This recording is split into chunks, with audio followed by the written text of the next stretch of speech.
While some of you may have written business reports before, it's important that the structure and conventions of reports are clear to all. This presentation will outline how to structure and write your business report. Make sure that you pay attention to the way your business report is structured and written. In this presentation, I will outline how to structure and present your business report.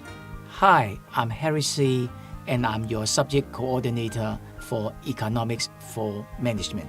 Good written communication skills are vital in our professional lives. The quality of your business report's writing will also make up 50% of the assignment's total marks.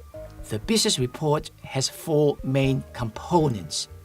First is the executive summary. Usually, these are at the beginning of a business report. You will find this on the assignment's cover page along with the title and author's name. The executive summary is not included in the overall word count. It is usually no longer than a paragraph, and it outlines the purpose of the report, its findings, and conclusion. While this is the first things your reader will look at, it's best to write the executive summary when the report is finished, when it's easier to summarize all of your work. Here is an example of a good executive summary. The second component of the business report is the introduction. The opening sentence should be a general statement on the topic that provides background information. In this section, you again outline the purpose of the business report.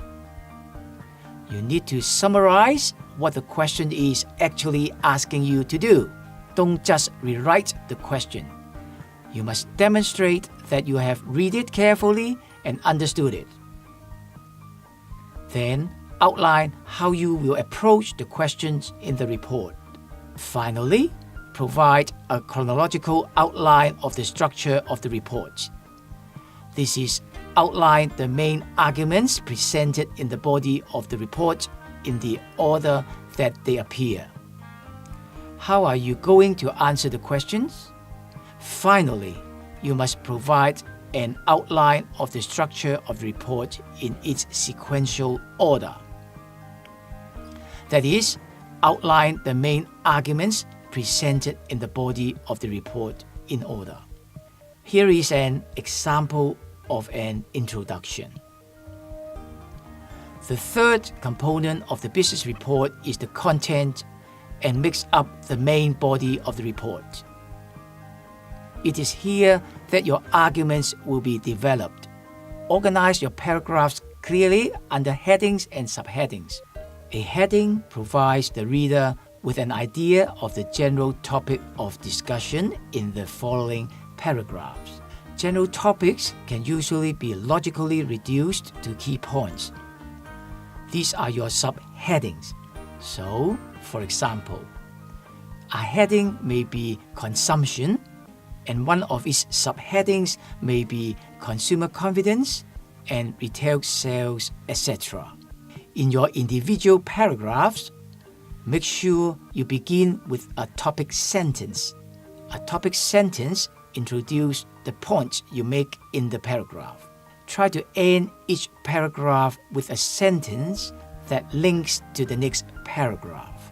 This will help your work to read smoothly and coherently. To present your evidence, you should use graphs, charts, statistics, tables, or diagrams. When using forms of visual representation, provide them with titles that state what they are showing, as you will likely be using numerous graphs and tables in your reports. Number them.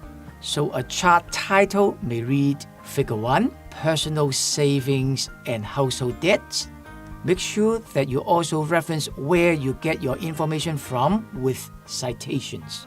Your visual representations do not speak for themselves. In your text, Make sure you describe what your graph is and analyze it. What does it suggest and how does it relate to your arguments? The fourth component of the business report is the conclusion. It should be between 100 to 250 words or be roughly 10 to 15% of the whole report. In your conclusion, again, outline the information in the business report. Here you are, telling the reader what you have already told them. You should link specific information in the report to the general arguments that you have made in the report. While this seems repetitive, it clarifies your arguments and evidence for the reader. Finally, be sure not to introduce any new points or information to the reader in the conclusion. Here is an example of a conclusion. Thanks for listening and good luck.